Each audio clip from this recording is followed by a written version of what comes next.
देखो दोस्त, एटीट्यूड का मतलब सिर्फ किसी को अकड़ दिखाना या फिर ऐठ में घूमना नहीं होता, बल्कि एटीट्यूड का मतलब होता है कि आप अपनी जिंदगी में आने वाली चुनौतियों और परेशानियों को किस नजरिए से देख पाते हो और उनसे किस तरह बाहर निकल पाते हो। ये आपके एटीट्यूड पर ही निर्भर करता है कि आप मुश्किल परिस्थितियों में किस तरह से रिएक्ट करेंगे।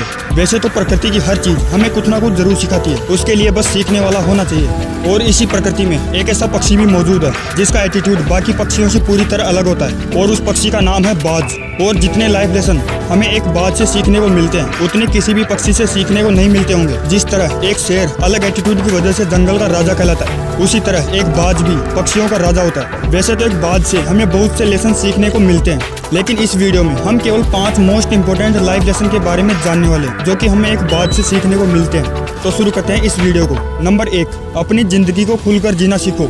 एक बाज की पूरी जिंदगी ही बाकी पक्षियों की तुलना में सबसे कठिन होती है, लेकिन फिर भी एक बाज अपनी जिंदगी को खुलकर जीता है, बेखौफ होकर जीता है। जहां बाकी पक्षियों को एक डर सता रहा होता है कि कहीं कोई उनका शिकार ना कर ले, लेकिन एक बाज को किसी का भी डर नहीं होता है। जब बारिश होती है तो बाज को छोड़कर बाकी सारे पक्षी पेड़ों पर अपना घोंसला ढूंढने लगते हैं और बारिश से बचने के लिए अपने घोंसलों में जाकर छिप जाते हैं। वहीं एक बाज बारिश और तूफानों से डरता नहीं है, बल्कि वह आसमान में उन बादलों से भी ऊपर चला जाता है जहां पर बारिश, आंधी, तूफान सब नीचे रह जाते हैं, और एक बाज आराम से ऊपर आसमानों में उड़ता रहता है। इसलिए खुद को उस बाज की तरह बनाओ कि हालात चाहे जैसे भी हो, कितने भी मुश्किल क्यों न हो, लेकिन फिर भी उनका सामना आसानी से कर सको।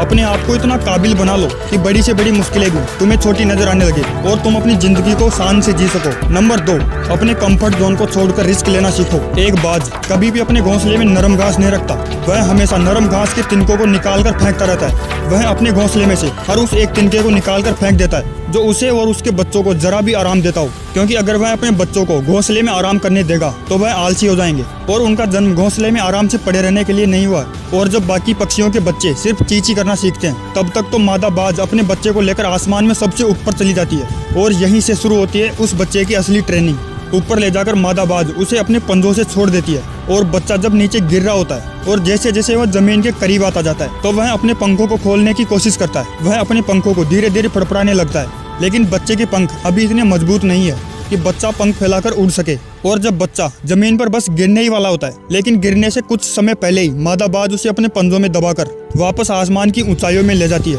और यही प्रक्रिया तब तक चलती है जब तक कि वह ठीक तरीके से उड़ना ना सीख जाए।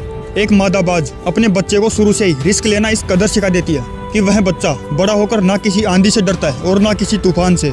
और यही हम इंसानों पर भी लागू होता है कि जिस बच्चे को शुरू से कंफर्ट जोन में रखा जाता है, वह बड़ा होने के बाद भी डरपोक ही रहता है और रिस्क लेने से हमेशा डरता रहता है, और ये उसकी सिर्फ कमजोरी बनकर ही रह जाती है। इसलिए अपने कंफर्ट जोन से बाहर निकलो और खुद को हर उस चुनौती के लिए तैयार रखो, हर उस काम के लिए तैयार रखो जिससे आपका भविष्य बन सकता है। नंबर 3, एक बाज की तरह मजबूत बनो। वैसे तो एक बाज की जिंदगी 70 साल की होती है, लेकिन एक बाज जब 40 की उम्र के पड़ाव में होता है तब वह एक सबसे मुश्किल और दर्दनाक दौर से गुजरता है, क्योंकि इस उम्र तक आते आते उसकी चोंच, जो कि पहले इतनी नुकीली हुआ करती थी कि किसी भी शिकार को चीर फाड़ सकती थी, लेकिन अब उसकी नुकीली चोंच भी मुड़ जाती है और उसके पंख भी इतने बड़े और भारी हो जाते हैं कि वह उसकी छाती से चिपकने लगते हैं। उस समय उसके पास 2 ऑप्शन होते हैं कि या तो वह बिना कुछ किए ही एक जगह पर पड़ा रहे और अपनी जान दे दे, या फिर एक दर्दनाक दौर से गुजरकर एक नई जिंदगी की शुरुआत करे।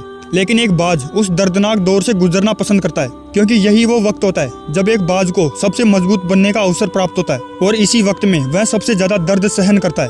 वह अपने पंखों को अपनी चोंच से एक एक करके उखाड़ फेंकता है और अपनी चोंच को पत्थरों पर मार मार कर तोड़ देता है, और इस वक्त उसे बहुत दर्द भी होता है, खून निकल रहा होता है, लेकिन फिर भी वह अपनी चोंच को तोड़ डालता है। और इसी वक्त में एक बाज पहले से और भी मजबूत और सहनशील हो जाता है, और फिर कुछ समय बाद जब उसके पंख और चोंच वापस से बढ़ जाते हैं तो फिर एक बाज फिर से आसमान में उड़ान भरता है। और दूसरी तरफ हम इंसान हैं जो कि छोटी मोटी मुश्किलों से ही हार मान लेते हैं और अपना हौसला खो देते हैं, और हम ज्यादातर उसी वक्त कोशिश करना छोड़ देते हैं जब हम सफलता के बहुत करीब होते हैं। नंबर 4, अपने लक्ष्य पर पूरा फोकस रखो।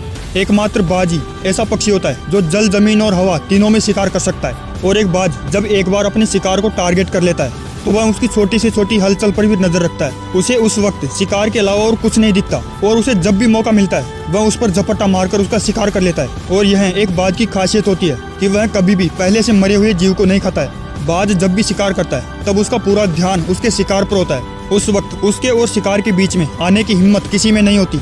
वह अपने शिकार को किसी भी हाल में बचकर नहीं जाने देता।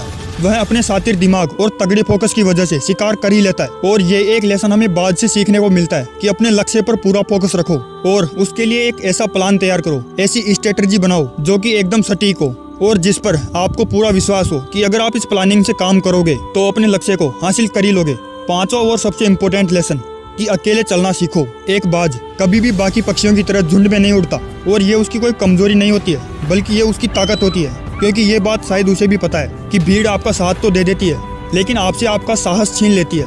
एक बाज अपने से 10 गुना वजनी जीव का भी शिकार कर लेता है और जब बाज अकेला होता है तो उसकी हिम्मत, उसका साहस सबसे ज्यादा होता है, क्योंकि वह अकेला ही अपने लक्ष्य के लिए निकल चुका होता है। और उसके इसी साहस और हिम्मत की वजह से बाकी जानवर उसे खौफ खाते हैं और सिर्फ उसकी आवाज सुनकर ही डरने लगते हैं। एक बाज को खुद पर पूरा विश्वास होता है कि वह अपने शिकार के लिए अकेला ही काफी है। और ऐसा ही हमारी जिंदगी में भी होता है। हमारे साथ ना कोई मदद करने वाला होता है और ना कोई हिम्मत देने वाला, और ऐसे वक्त में हमारे साथ सिर्फ हम और हमारा हौसला होता है, और यही हमें सफलता के और करीब लेकर जाता है। इसलिए भले ही जिंदगी में सब कुछ खो देना, लेकिन कभी हौसला मत खोना। दोस्तों, ये थे कुछ लाइफ लेसन जो हमें एक बाज से सीखने को मिलते हैं। अगर आप इस वीडियो को यहाँ तक देख रहे हो तो इस वीडियो को लाइक और शेयर जरूर करना, और अगर प्लस थिंकर चैनल पर पहली बार आ रहे हो तो चैनल को सब्सक्राइब कर लेना। मैं मिलता हूँ आपसे एक नई वीडियो में, तब तक के लिए जय हिंद, वंदे मातरम।